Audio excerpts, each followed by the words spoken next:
versículos da nossa série, e depois de vermos alguns aspectos sobre o testemunho cristão, nós vamos encerrar a nossa série de mensagens falando sobre vida cristã. O apóstolo Paulo vai trazer áreas bem práticas, mas aspectos muito pessoais também, que a gente tem lições preciosas que nós podemos tirar aqui. E hoje nós vamos ver um aspecto muito importante da vida cristã saudável, que são os amigos cristãos, aquelas pessoas que caminham com você. Algo que fica muito claro quando a gente lê a palavra de Deus é que o apóstolo Paulo não somente se dedicava a ganhar vidas para Jesus Cristo, mas enquanto fazia isso, ele fazia bons amigos. O autor cunhou a frase que o reino de Deus é um reino feito de amigos. Como é gostoso a gente andar por aí e ver e conhecer mais amigos desse reino de Deus. Só para vocês terem uma ideia dessa ênfase, o apóstolo Paulo, ele fala ou relata mais de 100 pessoas. Olha só que interessante. Se você estivesse escrevendo, você citaria tanta gente assim? Tantas pessoas que passaram pela sua vida, te ajudaram de alguma forma, foram seus amigos e amigos cristãos sérios. Alguns deles ele citou por nome, outros não. Ali, tanto no livro histórico de Atos, quanto nas suas cartas, algumas epistolares, outras não. Se quer um exemplo maior, vai ali no capítulo 16 de Romanos, e nós podemos contar 26 nomes, 26 amigos, onde o apóstolo Paulo ele faz questão de mandar um abraço, mandar uma saudação, mandar ali um incentivo. Gente, como isso é gostoso! Como é comum, e a gente, na época do tweet, ou agora na época da mensagem cada vez menor, a gente não entende muitas vezes essas saudações no final, né? No final ele fala, é fulano, ciclano e tal e outro. E aqui nós chegamos nessa parte onde ele vai fazer algumas citações de pessoas diferentes de nós. Naquela época, amigos que não moravam numa mesma cidade tinham uma extrema dificuldade em se encontrar. Sistema postal. Quantos já enviaram uma carta aqui? Não, é para levantar a mão alto, Chitão. Eu sei, isso aí, você é velho igual eu também já mandei carta. O pessoal mais novo nem sabe o que é isso, né? Quanto custa um selo, o que tem que fazer. Entra no correio, nem sabe o que fazer, não é verdade? Mas imagina isso há 2000 anos atrás. Eu ouço muitas histórias dos meus avós, e por um tempo da vida deles, meu avô morava na cidade do Rio de Janeiro e minha avó morava em Anápolis, em Goiás. E eles escreviam um para o outro. Gente, na nossa concepção hoje, imagina você sempre ter notícias atrasadas. Era isso que eles tinham. Porque se escrevia, às vezes contando o que aconteceu na sua semana, se enviava, talvez demorava mais uma semana para chegar. Ou seja, queridos, você está lendo algo que aconteceu 2 semanas atrás. Uau! Já parou para pensar nisso? Está falando dos nossos avós. Hoje é uma facilidade tremenda para quase todo lugar. Se tiver Wi-Fi, você manda mensagem instantânea. Eu sou do tempo do ICQ, o primeiro, né, que inventou aquela coisa de mensagem instantânea. Eu e meus colegas de 8ª série, quando estudava ali em São Paulo, a gente combinava um horário para todo mundo entrar online. Fazer o quê? A mesma coisa que a gente fazia na aula. nada, ficava um brigando com o outro, um fazendo zoação com o outro, e no outro dia estava todo mundo lá de novo. Mas queridos, nós não estamos falando disso. Nós estamos falando de um tempo onde enviar uma carta, conseguir o material para escrever uma carta, era algo extremamente valioso. Deu para entender a diferença do que nós estamos tratando aqui? Porque se a gente não entende o contexto, fala, não, ele está citando algumas pessoas. Não. E o segundo lugar é que ele foi dirigido pelo Espírito Santo de Deus, e essa parte também é inspirada, também é palavra de Deus, e ela tem lições para nós hoje.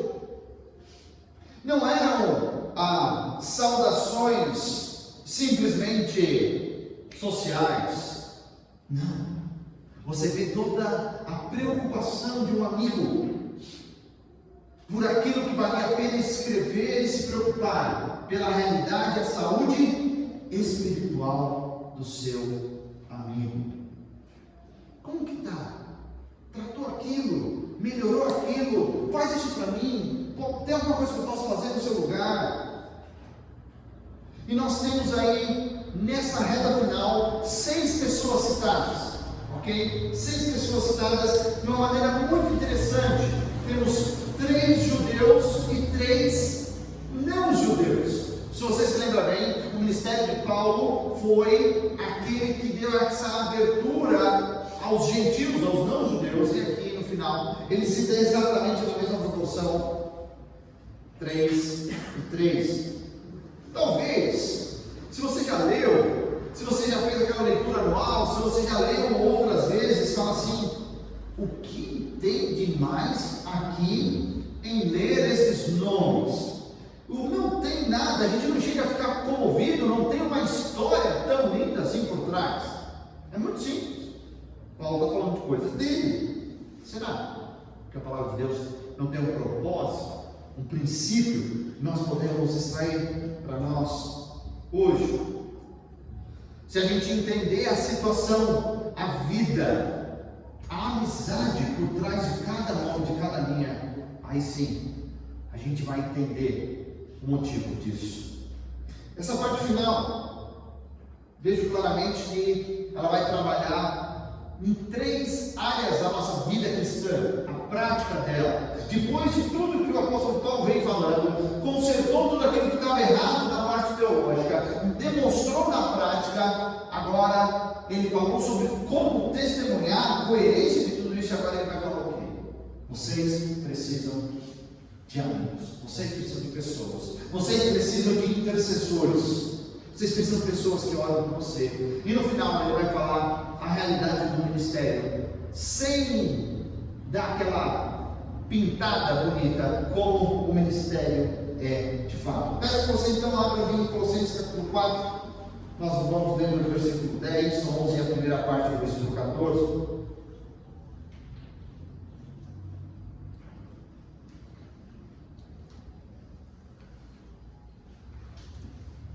Colossenses 4, versículos 10, 11, a primeira parte do 14, diz assim a palavra de Deus: Aristarco, meu companheiro de prisão, envia-lhe saudações, bem como Marcos, primo de Barnabé. Vocês receberam instruções a respeito de Marcos, e se ele for visitá-los, recebam-no. Jesus, chamado Justo, também envia saudações. Esses são os únicos da circuncisão, lembra? São judeus, que são meus cooperadores em favor do reino de Deus. Eles têm sido uma fonte de ânimo para mim. 14. Lucas, o médico amado. E aí, no final, enviam salvação. Nós vamos falar de delas mais para frente. Vamos orar? Pai querido, te agradecemos pela preservação da sua palavra até nós, e pedimos nesse momento que o teu Santo Espírito nos guie a toda a verdade e nos faça compreender e viver aquilo que veremos essa noite. Pedimos isso no nome de Jesus. Amém. Aristarco, Jesus justos, 3 judeus. E ele faz essa citação lá no 14 sobre Lucas. Lucas é um gentil. Sabe o que une essas pessoas? Nós começamos a falar isso semana passada. É a capacidade deles serem confiáveis, deles terem um amigo e serem fiéis àquele amigo. E esse amigo era Paulo. E esse amigo estava num grande momento de necessidade. E quando o meu amigo sofre, eu vou lá ajudá-lo, socorrê-lo. Então, esses amigos de Paulo, nós vamos ver sobre esses 4 amigos na sequência dessa vida cristã de Paulo, como isso pode ser um marco nas nossas vidas. O primeiro deles é um nome bem diferente, hein? Aristarco. Quem é Aristarco? O que nós sabemos de Aristarco em relação à palavra de Deus? Ele era um judeu ali da Macedônia, ok? Para cima da Grécia, o lugar de onde veio Alexandre o Grande. E ele é identificado como um companheiro de prisão e de trabalho. Ele é alguém que também, em Atos 19, foi um companheiro de viagem do apóstolo Paulo. Ele, dessa cidade, o lugar mais possível seja Tessalônica, ali, ele arriscou a sua vida num motim, num grande problema que teve na cidade de Éfeso. E foi lá Aristarco. Aristarco também estava junto de Paulo quando viajou de navio. Em Atos capítulo 27. Vocês lembram o que aconteceu? Naufrágio. Aquele naufrágio, aquela tempestade, onde eles chegam ali ao sul da Itália. Mas apesar de todas as circunstâncias, você está vendo que só foi coisa legal. Imagina, aquele amigo que só te coloca em enrascada. Você já sabe que quando ele te pede uma coisa, fala, ixi, aí tem coisa, aí vem. Mas para o reino de Deus, não para coisa errada. Não vai te levar para longe de Deus, ao contrário. Eles estavam passando e alegres passando por isso, porque eles entenderam claramente que essa era a vontade de Deus para a vida deles. Olha só que interessante. Imagina Paulo convidando Aristarco, vamos lá mais uma vez? Paulo, já foi briga lá em Éfeso, naufrágio, que mais? Não, ao contrário. Vamos, Paulo, qual que é a próxima? Aonde nós temos que levar a palavra de Deus? O que você precisa de ajuda, meu amigo? Vamos. Não importa.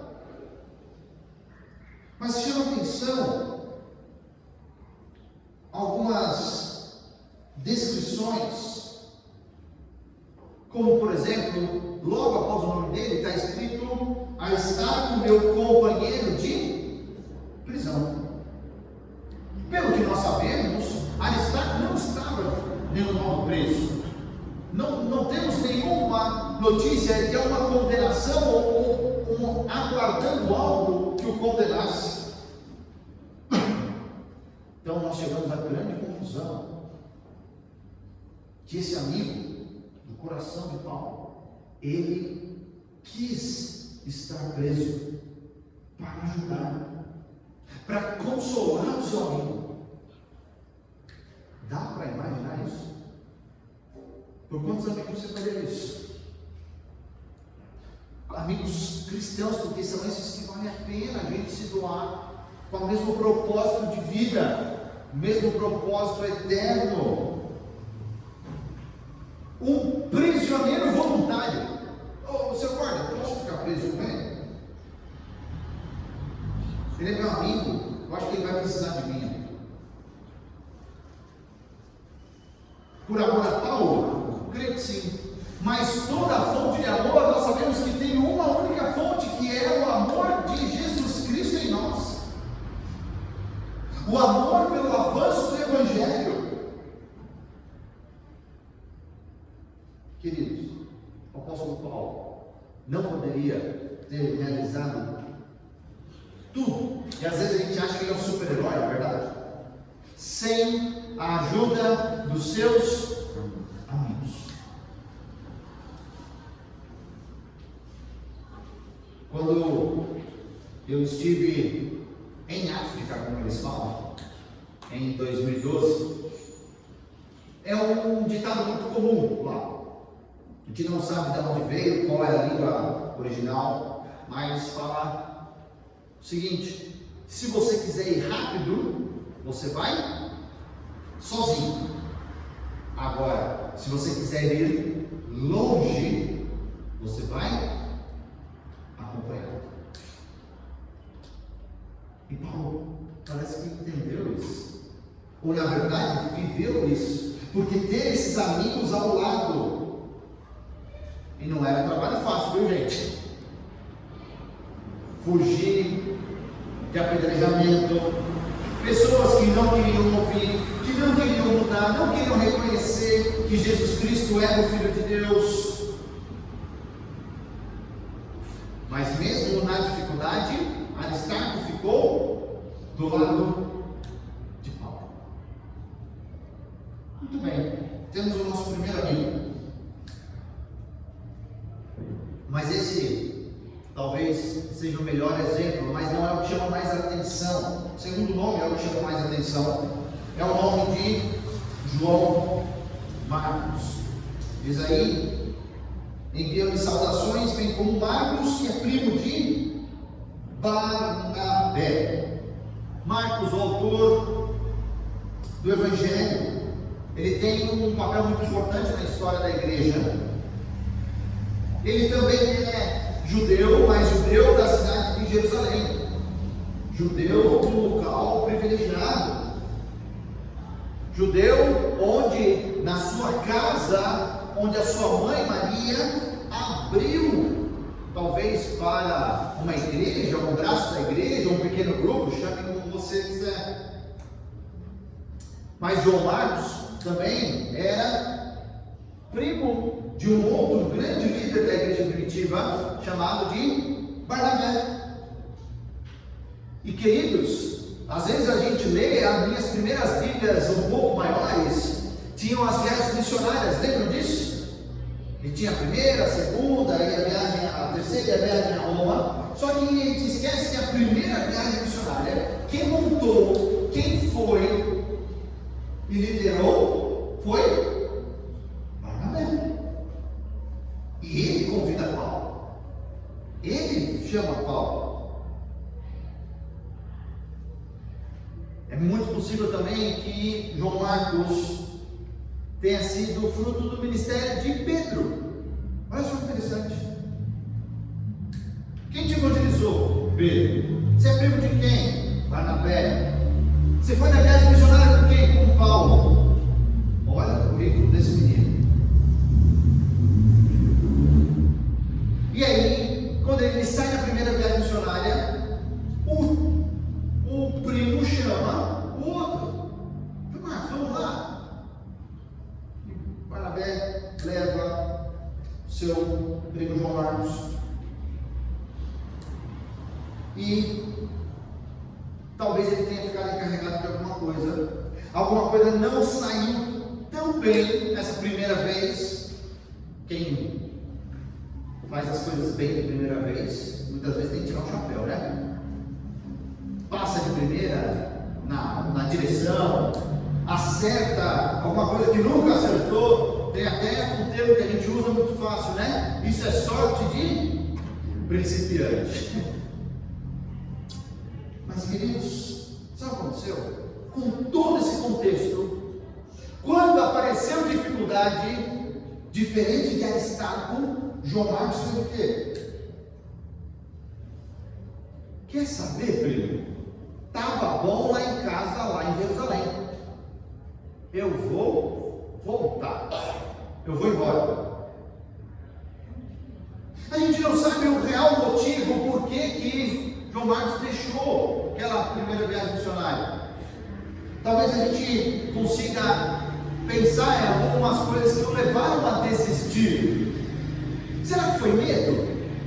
Algo tão comum a todos nós. Afinal, eles iam entrar numa região muito perigosa. Estão apedrejando o cristão lá. O primo para lá, eu não quero ir não. Obrigado. Será que foi ressentimento? Como assim? No meio da primeira viagem missionária, quem começa a tomar as rédeas naturalmente é Paulo. O quê? Esse aí vai tomar o lugar do meu primo? Não, eu vou abandonar. Não quero saber. Eu vou embora. Ou como judeu, ele tenha se ofendido ao chamado de Paulo para os gentios. Não, Paulo, vamos por aqui, mas vamos só falar com o nosso povo. Não, João. O mistério de Deus é que dos dois povos ele vai fazer um só, e esse povo se chama igreja. Não, deixa os gentios para lá, não quero saber. Nós não sabemos de fato se foi medo, ressentimento ou ele estava ofendido, mas nós sabemos que ele voltou sim e deixou os dois na mão. Foi para casa, simplesmente não resolveu o problema e foi embora. Quando Paulo e Barnabé foram realizar a segunda viagem missionária, surgiu, quem que a gente vai chamar? João Marcos já tem alguma experiência. Será que a gente chama ele? O apóstolo Paulo falou assim? Ele não. Dessa vez não. Te olha às vezes com uma dureza do apóstolo Paulo. Mas será que não foi uma grande cautela por alguém que havia falhado de fato com eles? E essa segunda viagem missionária, com um ritmo, algo expresso pelo Espírito Santo a Paulo, tinha muitas vidas a serem ganhas. E a gente vê mais para frente que sim, isso foi um motivo para que Paulo fosse para um lado e Barnabé fosse para o outro, e houvesse essa separação entre os dois. Porém, não ficou assim pelo resto da vida. Paulo perdoa João Marcos e acaba o elogiando. Olha lá o que diz em 2 Timóteo 4,11: traga Marcos com você, porque ele me é útil. Olha só, gente, que elogio lindo. Utilidade.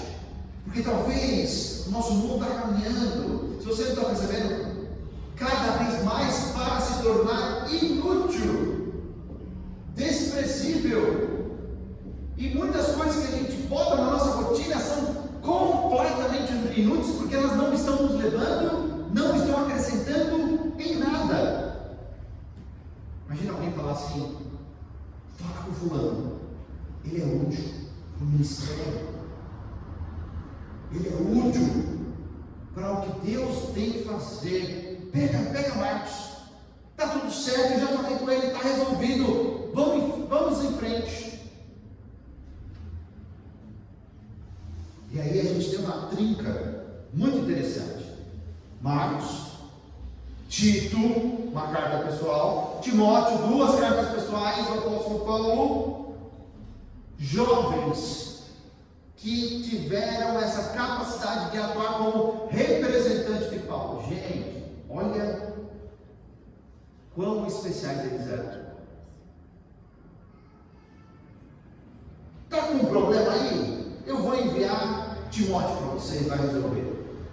Está precisando de alguma coisa? Fala com Tito. Ele vai bem, ele já foi ensinado nisso aí. Marcos, traz Marcos, ele é útil. Pela graça de Deus, João Marcos supera o seu erro. Ele não ficou definido pelo seu erro.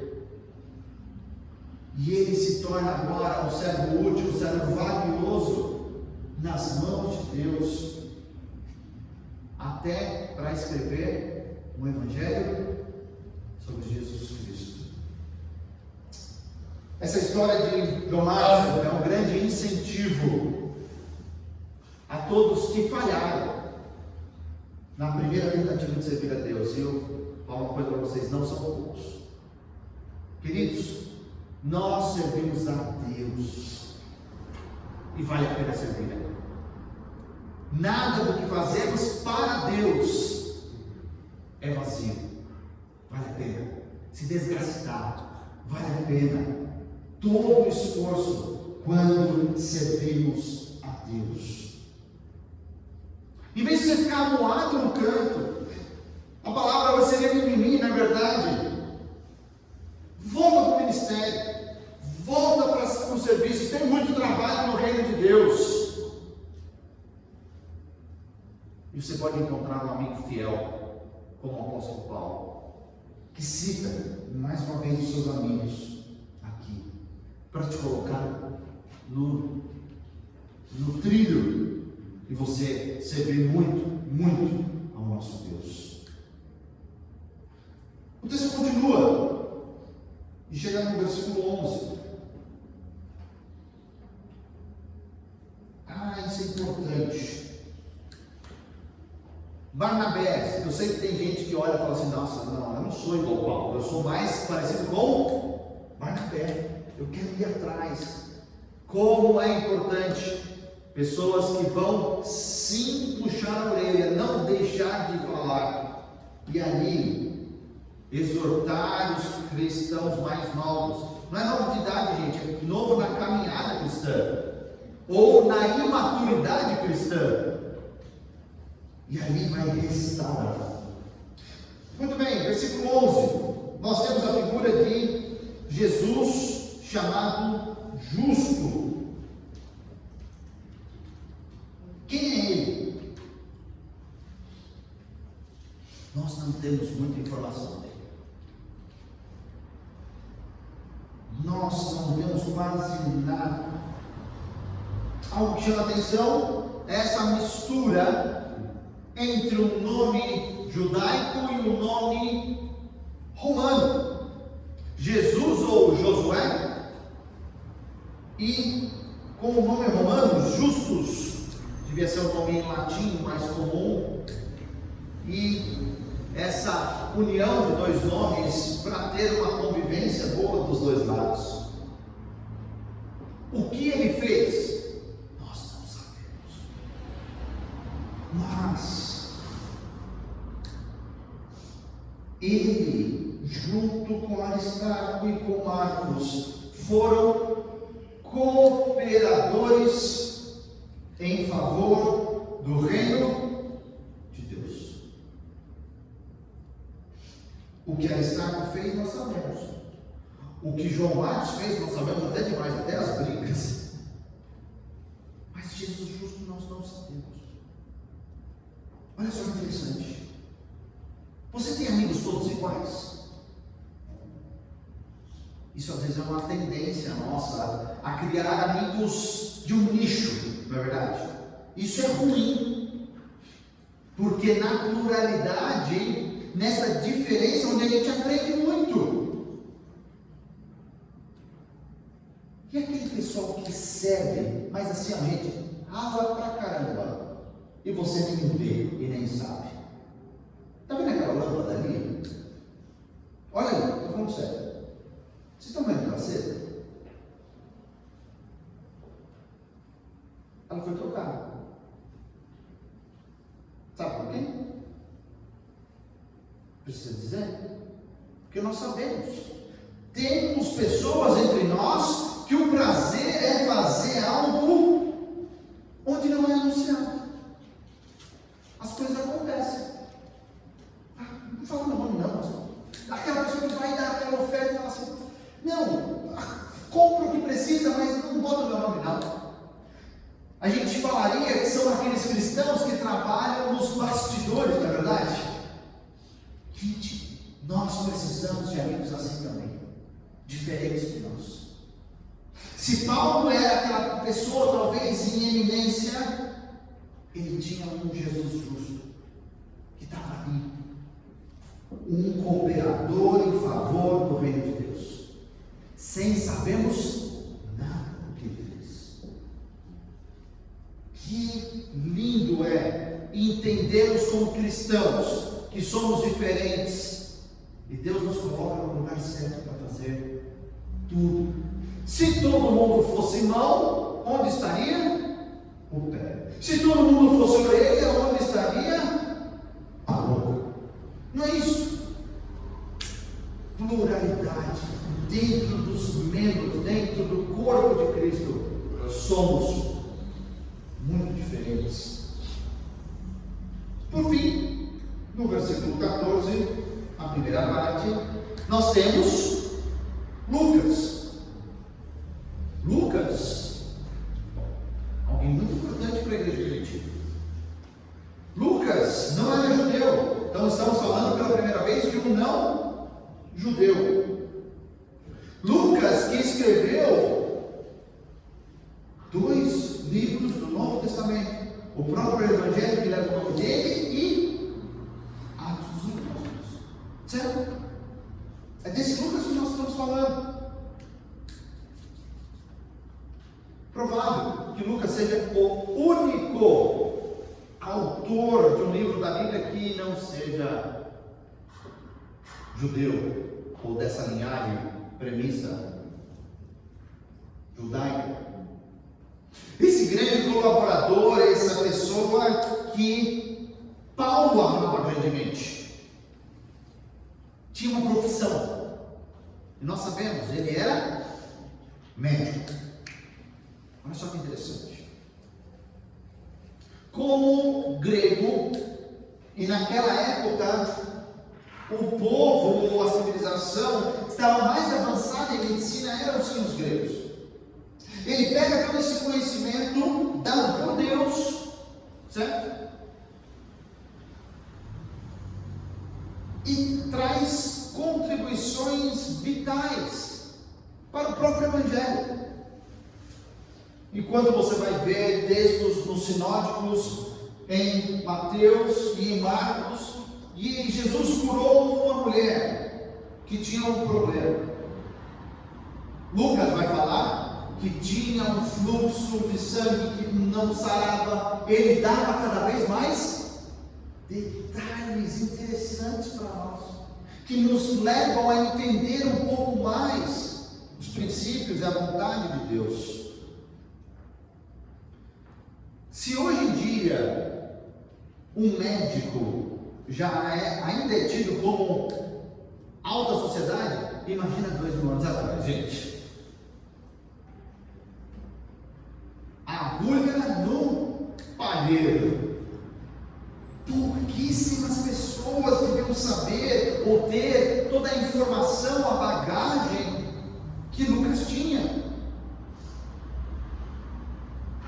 Já parou para pensar que Paulo, pelo Espírito Santo, ele tinha muitas vezes o poder de fazer o quê? De curar pessoas, na verdade. Mas quem viajava com ele? Um médico. Olha só, não são coisas contrárias, não são coisas que vão na direção opostas. A presença de Lucas nas viagens missionárias e no dia a dia de Paulo, junto com a sua aptidão profissional, gente, que enriquecedor nesses momentos difíceis que o apóstolo estava vivendo.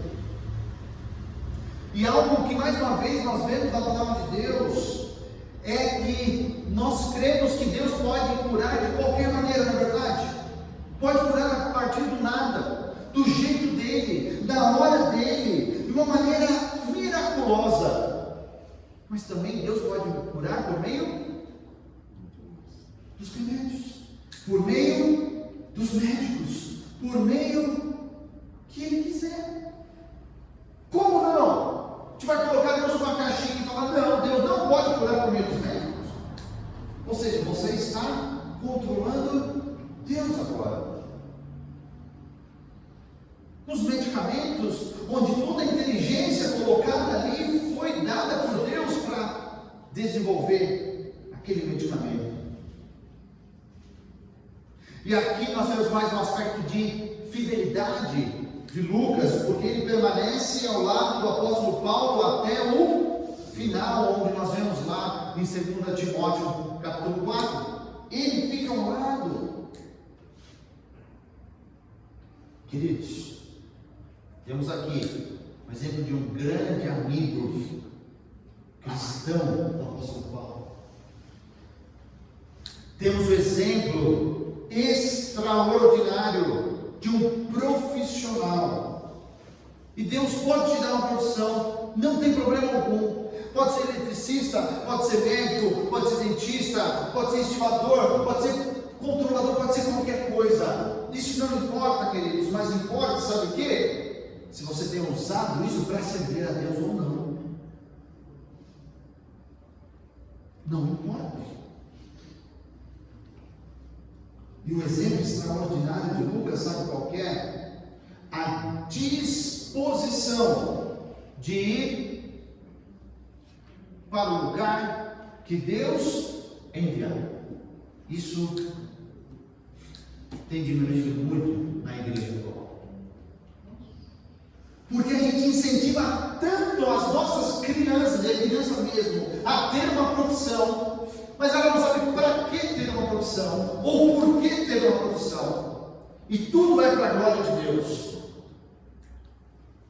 Que elas não sabem o que fazer com tudo aquilo que elas recebem tão cedo na sua vida, muito menos servir a Deus com aquela profissão.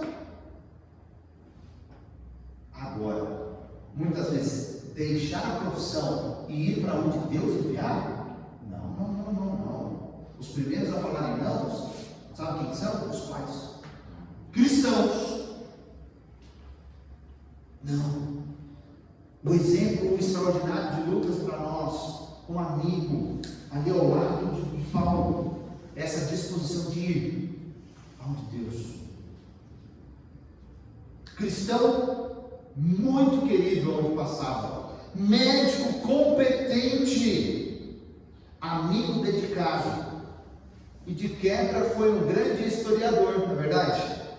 Fez uma pesquisa linda e trouxe para nós, inspirados pelo Espírito Santo, o Evangelho de Lucas e o livro de Atos. Algumas perguntas para a gente levar para a nossa semana.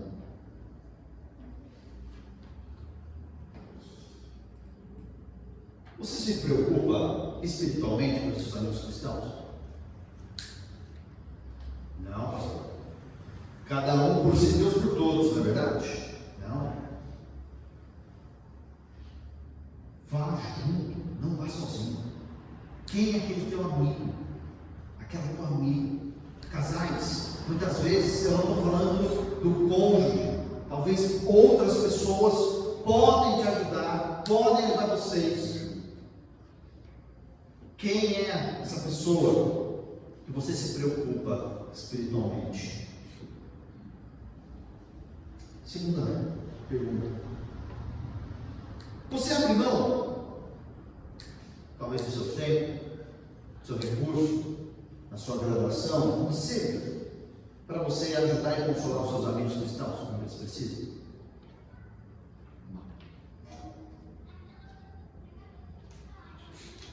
Ou, quando surgem as dificuldades, fala, não pode ser, o cara pisou na bola, deixa ele pra lá. Você abandona seus amigos cristãos.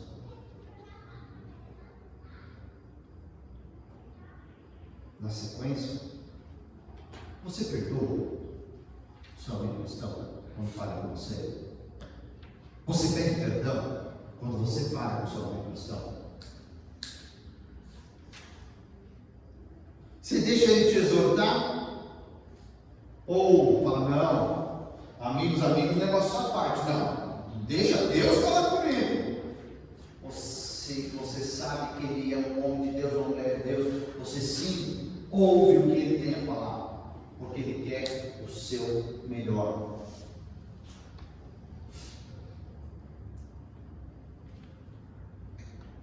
E as suas aptidões? Tudo aquilo que Deus te deu, uma oportunidade linda, e gente, isso é uma oportunidade sim.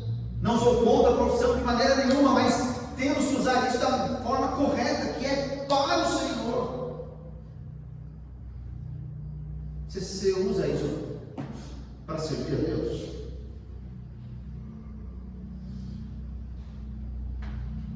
Próximo. Está disposto a ir para qualquer lugar que Deus te enviar?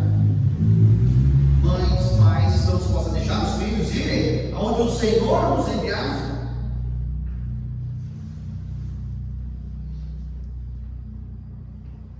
E por fim, será que o mundo já entrou na minha cabeça que é melhor ir mais rápido do que ir mais longe? Eu creio que eu posso realizar mais com a ajuda dos meus amigos cristãos. Eu falo, não, deixa ele para lá, eu vou fazer sozinho. Não, nós somos chamados para fazer juntos. E às vezes não é no meu tempo, vai demorar mais, mas vai ser da maneira correta, do método, do processo. Por isso que ter amigos cristãos fiéis é uma parte importantíssima da vida cristã. Se você não tinha pensado nisso até agora, repense. Faz muita diferença. Eu também não estou falando para você ter 10 amigos desse tipo, tá bom? Realista. Quando a gente vai passando, entra no ensino médio, depois talvez vai trabalhar, você vai perceber aqueles seus amigos que na verdade eram só pessoas que estavam ao seu redor, que não eram amigos. Queridos, agora se você não tem nenhum, se preocupe. Nenhum, zero. Não. O normal, o saudável, tenha 2 amigos desse nível. Tenha 3. E não importa se eles não são amigos entre eles, não importa, mas você tem que entender a necessidade como cristão de ter essas pessoas. Isso é muito importante. Sério. Mas o grande detalhe é que seja cristão como você é. Vamos orar? Pai querido, nos ensina a valorizar as amizades cristãs. Pessoas que querem o nosso melhor em Jesus Cristo. Pai, antes de tudo nos ensina a sermos esses amigos, dispostos a investir o nosso tempo, a investir a nossa vida na vida dos nossos amigos cristãos. Pai, se há alguém que ainda não tenha uma pessoa, um amigo cristão que ele pode confiar, que o Senhor traga, que seja uma oração constante. Senhor, me dê um amigo cristão.